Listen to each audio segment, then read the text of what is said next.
हमारे पूर्वजों ने तो मंदिरों को टूटते बिखरते और लुटते देखा है। हम भाग्यवान हैं कि हम एक भव्य मंदिर बनते हुए देख रहे हैं जिसकी प्राण प्रतिष्ठा 22 जनवरी को हो रही है। नमस्कार दोस्तों, मैं शिवशंकर सिंह, स्वागत है आपका मेरे मिशन पॉजिटिविटी टू प्रोडक्टिविटी में। और आज हम बात करेंगे हमारे राम और हमारे राम का भव्य मंदिर का निर्माण हो रहा है। जेह के जेह पे सत्य स्नेहु, सोते ही मिले ना कछु संदेहु। यानी राम वो हैं, राम वो सत्य है जिसको कोई छुपा नहीं सकता। और आप सब जानते हैं कि सत्य का सूर्य उदय जरूर होता है। भारतीय संस्कृति में मर्यादा पुरुषोत्तम श्री राम के जीवन दर्शन की जो सबसे बड़ी विशेषता है कि राम की नीति ही लोक नीति है। राम वो पुरुष हैं जिनको मर्यादा पुरुषोत्तम राम कहा गया। जब भी किसी राज की हम बात करते हैं तो राम राज की बात करते हैं, और कोई राज आज तक ऐसा नहीं हुआ जिसको हम राम राज कहें। इसलिए जरूरी है राम का मंदिर, और इसलिए हैं वो हमारे राम। भारतीय संस्कृति में राम उन मूल्यों के प्रतिमान हैं जिन आदर्शों ने भारत के लोकमानस की आचरण व मानसिकता को रचा बसा है। वो मर्यादा पुरुषोत्तम कहे जाते हैं, अर्थात मनुष्य के गुणों की मर्यादा का अपने कृतित्व में अनुपालन करने वाले सर्वश्रेष्ठ व्यक्ति हैं। राम के चरित्र में पुत्र, भाई, पिता, पति, अयोध्या नरेश सहित जितने भी उनको दायित्व मिले, हर दायित्व में उन्होंने आदर्श के प्रतिमान स्थापित किए। 14 साल का बिछोह, फिर सीता की अग्नि परीक्षा, फिर भी क्या कहते हैं, जय राम सिया राम सीताराम। क्यों? क्योंकि पति पत्नी के रिश्तों की यदि हम बात करते हैं तो यही कहते हैं कि राम सीता सी जोड़ी होनी चाहिए। यानी कि प्रेम का, वैवाहिक संबंध का, पति पत्नी के संबंध में उन्होंने जो प्रतिमान स्थापित किया वो उन्हें मर्यादा पुरुषोत्तम बनाते हैं, क्योंकि उनके लिए लोक नीति सबसे ज्यादा जरूरी थी, ना कि व्यक्तिगत कोई नीति। इसलिए वो है मर्यादा पुरुषोत्तम राम, इसलिए हैं वो हम सब के राम, और इसलिए जरूरी है राम मंदिर का निर्माण। राम के आदर्शों से, राम के आचरण को यदि रत्ती मात्र भी अपने जीवन में अंगीकार करते हैं तो हमारे जीवन का भी उद्धार होगा।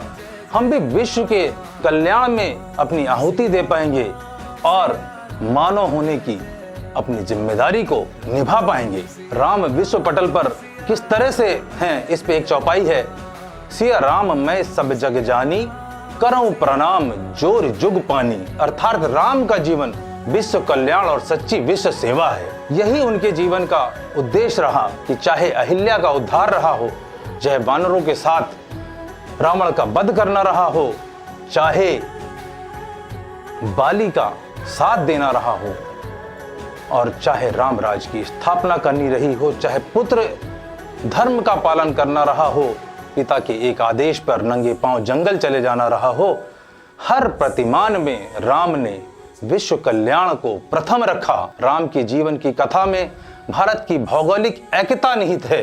देश के सभी प्रमुख भाषाओं में राम के जीवन को रचा बसा गया है, जिनके प्रचार प्रसार के कारण भारतीय संस्कृति की एक रूपता बढ़ी है। राम के जीवन की यह कथा कितनी प्रेरक है कि केवल भारत ही नहीं, Singhal, Tibet, Burma, Thailand, Indonesia सहित तमाम एशियाई देशों में राम, और आप सब जानते हैं कि इंडोनेशिया में राम की कथा प्रतिदिन होती है। हमारे यहाँ तो 10 दिन ही होती है साल में, परंतु एक मुस्लिम बाहुल्य देश में राम की कथा प्रतिदिन होना, ये राम की व्यापकता को ही दिखाता है। और इसीलिए मैं कहता हूँ कि हमारे राम हम सब के राम, और इसलिए आवश्यक है राम का मंदिर। राम ने कहा है कि काम, क्रोध, मद, लोभ से किया गया कार्य सदा शर्मिंदगी का कारण बनता है। इसलिए हमें हमेशा इन चारों से बचकर अपने जीवन को संचालित करना चाहिए। रामायण में वर्णित यह चारों शब्द हमारे लिए एक सद्गुरु हैं। काम, क्रोध, मद, लोभ, ये एक सद्गुरु हैं और हमारे मार्गदर्शन करते हैं, और हमारे जीवन में अत्यंत महत्व रखने के साथ साथ हमारे जीवन को उन्नति एवं प्रगति के पथ पर अग्रसित करते हैं।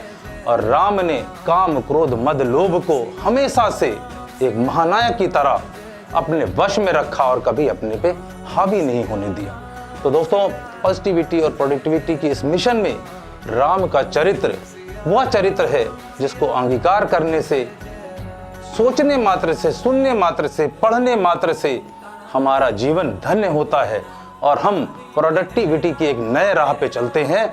और वो राम राज्य जरूरी नहीं कि भौगोलिक हो, वो राम राज्य हमारे अपने व्यक्तित्व, हमारे अपने कृतित्व, हमारे अपने परिवार में भी स्थापित हो सकता है यदि हम काम, क्रोध, मद, लोभ को अपने वश में करते हैं और अपने जीवन में आदर्शों की स्थापना करते हैं। राम और राम की कथा गंगा की तरह प्रवाहमान है। सनातन इसी का नाम है। सनातन क्या है? जो कल था, जो आज है और जो कल भी रहे, वो सनातन है।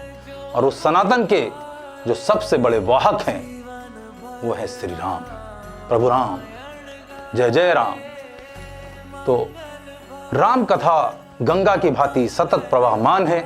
चाहे जितनी भाषाएं हों, राम कथा सब में है। भारतीय राम वांग्मय राम कथा से ओतप्रोत है। प्राय विद्वानों की यह मान्यता है, आदि कवि वाल्मीकि द्वारा रचित रामायण की रचना से राम कथा साहित्य का अद्वितीय प्रचार प्रसार हुआ। राम का संपूर्ण जीवन हम सभी भारतीयों को सदैव प्रेरित व मार्गदर्शित करता है।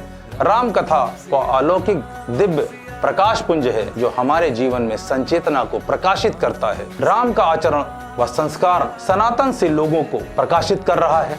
राम नाम के रस में ही भारत की सभी विद्याएं संलिप्त हैं, युक्त हैं और हम सबको जोड़े रखती हैं। तो राम समग्रता के परिचायक हैं, वो लोक कल्याण के लिए समर्पित और प्रतिबद्ध हैं। तुलसी के राम युगों युगों से आदर्श रहे हैं और युगों युगों तक रहेंगे।